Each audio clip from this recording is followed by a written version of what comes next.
बांग्लादेश के हालात आज किसी से छिपे नहीं हैं। शेख हसीना सरकार के तख्ता पलट के बाद से ही बांग्लादेश में हिंदुओं पर अत्याचार हो रहे हैं। हिंदू भारत के दरवाजे पर खड़े अंदर आने की इजाजत मांग रहे हैं, लेकिन पड़ोसी मुल्क से शेख हसीना की सत्ता जाते ही आखिर ऐसा क्या हुआ कि हिंदुओं को वहां से पलायन करना पड़ रहा है, उनको अपनी जान बचाना भी मुश्किल हो रहा है। इस वीडियो में हम आपको बताने वाले हैं कि कैसे इस पूरी कहानी की पटकथा दरअसल 1947 से 1964 के बीच लिखी गई। इस पूरी कहानी को खुद जवाहरलाल नेहरू और उनके लिबरल दोस्तों ने मिलकर लिखा था। इन आरोपों में कितना दम है आपको बताऊंगी, साथ ही यह भी बताएंगे कि पाकिस्तान और बांग्लादेश में सनातन धर्म को लेकर कौन कौन सी घटनाएं हुई जिन पर भारत का आंख बंद करना हिंदुओं को बहुत भारी पड़ा। नमस्कार, आप देखना शुरू कर चुके हैं आयोन भारत। आपके साथ मैं हूं अर्चना सिंह। आज से करीब 60 साल पहले 5 जनवरी 1964 को ही पूर्वी पाकिस्तान में बड़े पैमाने पर हिंदुओं का नरसंहार, बलात्कार, अपहरण, जबरन धर्म परिवर्तन और विस्थापन शुरू हो गया था। उस वक्त कश्मीर के हजरत बल दरगाह से एक अवशेष चोरी हो गया था, जिसके बाद हिंदुओं पर अत्याचार शुरू हुए। माना जाता है कि वो अवशेष पैगंबर मोहम्मद की दाढ़ी का एक कतरा था, जो दिसंबर 1963 में गायब हुआ। इसके बाद पूरे भारतीय उपमहाद्वीप में जबरदस्त प्रदर्शन शुरू हो गए। पड़ोसी मुल्क पाकिस्तान ने इस चोरी के लिए हिंदुओं को दोषी ठहराया। नतीजा, दोनों देशों में सांप्रदायिक भावनाएं भड़क उठी। बावजूद इसके 4 जनवरी को ही भारतीय सुरक्षा एजेंसियों ने उस अवशेष को बरामद कर लिया। पता चला कि चोरी तो 3 कश्मीरी मुसलमानों ने की थी। बावजूद इस खबर के सामने आने पर भी दंगे नहीं रुके, लेकिन पाकिस्तान समझ गया कि उनकी बदनामी होगी, इसीलिए उसने दूसरा पैंतरा इस्तेमाल किया। 5 जनवरी 1963 को पाकिस्तानी रेडियो ने घोषणा कर दी, भारत ने नकली बरामदगी दिखाई है। ये रेडियो से घोषणा की गई और हिंदुओं के अपराध छुपाने के लिए मुसलमानों को गिरफ्तार कर उनका अपमान किया है।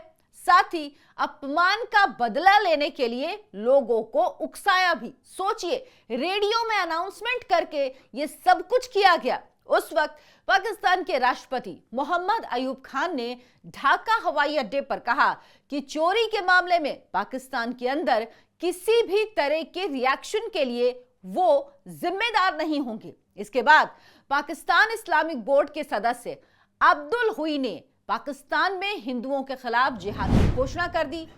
पूर्वी पाकिस्तान में भी इसका काफी असर देखने को मिला, यानी कि बांग्लादेश के मुस्लिम धार्मिक नेताओं और पॉलिटिशियंस ने हिंदुओं को पब्लिक प्लेस पर जूते पहनने, किसी भी तरह के ट्रांसपोर्ट सर्विस और छाते का इस्तेमाल करने पर भी रोक लगा दी। इसके बाद 5 जनवरी को बांग्लादेश के दक्षिण पश्चिमी हिस्से के खुलना में पहला हमला हिंदुओं पर शुरू हुआ। खुलना पाकिस्तान के तत्कालीन संचार मंत्री अब्दुस सबूर खान का इलाका था। अब्दुस को हिंदुओं से किस कदर नफरत थी, इसका अंदाजा आप इस बात से लगाइए कि वो खुलना के संपन्न हिंदुओं की जमीन जायदाद हड़पता था। एक बार तो उसने खुलना में एक घोर हिंदू विरोधी भाषण दिया। उसने कहा कि पाकिस्तान से हिंदुओं को खत्म कर देना चाहिए ताकि यहां की जमीन पवित्र हो जाए। बस फिर क्या था, तलवारों, भालों, छुरियों और दूसरे हथियारों से लैस करीब 20,000 मुसलमान खुलना के हिंदू बहुल इलाकों में फैल गए और हिंदुओं की जमीन जायदाद लूटने लगे, आग लगाने लगे। सोचिए, खुलना में उस वक्त किस कदर वहशीपन उन लोगों ने दिखाया होगा और खून की नदियां बहाई होंगी। ये हमारी सोच से भी परे है। रूह कांपने वाले हालात उस वक्त वहां पर बन गए थे। एक तरफ हिंदू आदमियों को सरेआम मारा जा रहा था, दूसरी तरफ हिंदू औरतों के साथ सामूहिक बलात्कार किया जा रहा था। वो दंगाई जवान लड़कियों का तो अपहरण कर उन्हें जबरदस्ती इस्लाम में कन्वर्ट कर लेते थे। खुलना की आग धीरे धीरे पूरे पूर्वी पाकिस्तान यानी आज के बांग्लादेश में फैल गई। 13 जनवरी 1964 से खुलना की तरह ढाका, राजशाही, सिलहट, मेमनसिंह, नोआखाली, चटगांव और बांग्लादेश के बाकी हिस्सों में भी हिंदुओं पर लगभग एक साथ हमले शुरू हो गए। एक अनुमान के मुताबिक 5 से 12 जनवरी के बीच अकेले खुलना जिले में 5000 हिंदुओं को मौत के घाट उतारा गया था। 2000 से ज्यादा लड़कियों को किडनैप कर उन्हें इस्लाम कबूल करवाया गया। ढाका में ही लगभग 2000 हिंदुओं की हत्या कर दी गई। करीब 1 लाख हिंदू बेघर हो गए। ढाका के आसपास के सभी गांवों से हिंदुओं का सफाया कर दिया गया। उस वक्त उस भयानक मंजर से खुद को बचाने के लिए हजारों हिंदू खुलना से भागकर पश्चिम बंगाल पहुंच गए। इसके बाद सिर्फ 2 महीने में खुलना जैसा हिंदू बाहुल प्रांत मुस्लिम बाहुल जिला बन गया। पूर्वी पाकिस्तान में चल रहे उस नरसंहार को रोकने के लिए पाकिस्तानी अधिकारियों ने कुछ नहीं किया, उल्टा कट्टरपंथी इस्लामी भीड़ को खुली छूट दे दी गई और कई जगहों पर पुलिस और सेना ने उनकी मदद तक की। 15 जनवरी को रमजान का महीना शुरू हो गया। बस फिर क्या था, मुस्लिम नेताओं ने हिंदुओं से जबरन दिन में व्रत रखवाए और मंदिरों में पूजा तक नहीं करने दी। हिंदू महिलाओं के सिंदूर लगाने और चूड़ी पहनने पर भी बैन लगा दिया गया। इन सभी पाबंदियों के लिए कारण दिया गया कि हजरतबल में अवशेष की चोरी का प्रायश्चित हिंदुओं को करना होगा।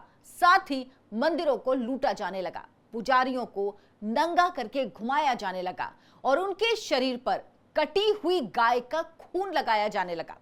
14 फरवरी को ईद के दिन पूर्वी पाकिस्तान में हिंदुओं से उनके मवेशी छीन लिए गए, उन्हें काट कर मांस का भोज आयोजित किया गया। इतना ही नहीं, हिंदुओं को जबरन गोमांस खाने के लिए मजबूर किया गया। इसी बीच पाकिस्तान में एक नया कानून पारित हुआ। इसका नाम था पूर्वी पाकिस्तान अशांत व्यक्ति अध्यादेश।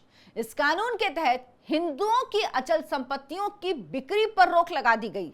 इस कानून का मकसद सिर्फ इतना था कि जो हिंदू देश छोड़कर भाग रहे थे वो अपनी जमीन जायदाद बेच न सके। अब नरक से बदतर जिंदगी जीने से बेहतर तो संपत्ति छोड़ना ही होता है। बेचारे हिंदू अपनी सब संपत्ति छोड़कर चल दिए। बाद में उन पर मुस्लिम राजनेताओं और मौलवियों ने कब्जा कर लिया। कई नामचीन हिंदू वकील, डॉक्टर, प्रोफेसर, राजनेता और असेंबली सदस्यों को गिरफ्तार कर जेल में डाल दिया गया। उस वक्त वहां रह रहे हर हिंदू ने भारत से उम्मीद लगा रखी थी कि उन्हें तत्कालीन प्रधानमंत्री जवाहरलाल नेहरू से मदद मिलेगी। वो हर पल यही सोच रहे थे कि नेहरू उनके लिए जरूर कुछ ना कुछ करेंगे। वेस्टर्न मीडिया की रिपोर्ट के मुताबिक एक ही दिन में लगभग 6000 हिंदू भारत में रहने के लिए परमिट मांगने ढाका के भारतीय मिशन पहुंचे, लेकिन भारतीय विदेश मंत्रालय ने मिशन को हर दिन सिर्फ कुछ 100 हिंदुओं को ही परमिट जारी करने की इजाजत दी। बंगाल के मुख्यमंत्री प्रफुल्ल चंद्र सेन और असम के मुख्यमंत्री बिमला प्रसाद चलेहा ने नेहरू को तत्काल पत्र भेजकर अपने राज्य में घुसाए लाखों हिंदू शरणार्थियों को राहत देने के लिए पैसों की मांग की। तब नेहरू ने जवाब दिया कि उन्होंने पाकिस्तान के राष्ट्रपति अयूब खान से बात कर ली है और उन्होंने आश्वासन दिया है कि हिंदुओं के लिए पूर्वी पाकिस्तान लौटना सबसे सेफ है। कहते हैं नेहरू के इस खत से गुस्से में लाल हो गए तत्कालीन राष्ट्रपति सर्वपल्ली राधाकृष्णन। उन्होंने खुद अयूब खान को एक पत्र लिखा। तब अयूब खान ने बड़ी ही बेशर्मी से जवाब दिया कि हिंदुओं पर जो हमले हो रहे हैं वो हजरतबल दरगाह के अवशेषों की चोरी और भारत में हिंदुओं द्वारा मुसलमानों पर हमले की प्रतिक्रिया है। मार्च 1964 तक पूर्वी पाकिस्तान के हालात नॉर्मल हुए। तब तक करीब 40,000 हिंदुओं की मौत हो चुकी थी और लाखों हिंदुओं को पूर्वी पाकिस्तान से बाहर निकाल दिया गया था। एक आंकड़े के मुताबिक 1947 से 1971 तक, यानी कि जब तक पूर्वी पाकिस्तान बांग्लादेश नहीं बन गया, तब तक वहां 20 लाख हिंदुओं का कत्लेआम हो चुका था। लेकिन ताज्जुब की बात यह कि भारत की वजह से आजादी पाने वाले बांग्लादेश में 1971 के बाद भी हिंदुओं पर अत्याचार कम नहीं हुए। 1971 में 24% हिंदू आबादी वाले बांग्लादेश में आज सिर्फ 8% हिंदू बचे हैं। और अब जब शेख हसीना का पतन हो गया तो बांग्लादेश से हिंदुओं को पूरी तरह खत्म करने की साजिश चल रही है।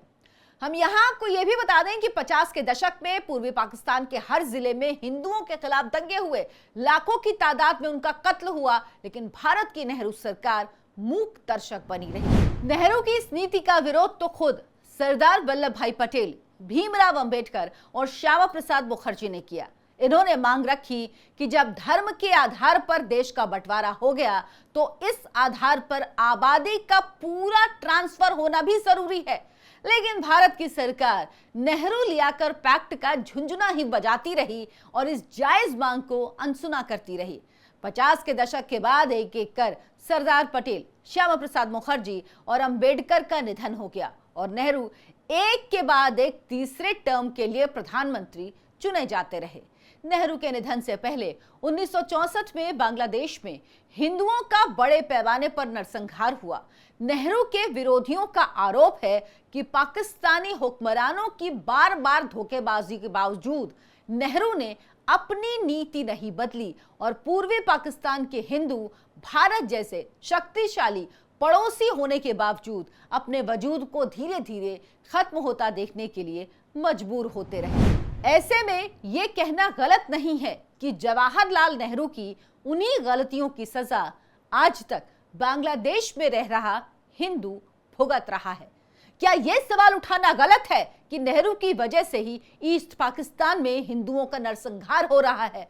क्या नेहरू चाहते तो उनकी सहायता नहीं कर सकते थे? क्या नेहरू चाहते तो उन्हें भारत में पनाह नहीं दे सकते थे? लेकिन वो सिर्फ मूक दर्शक बनकर हिंदुओं की आबादी घटने का इंतजार करते रहे।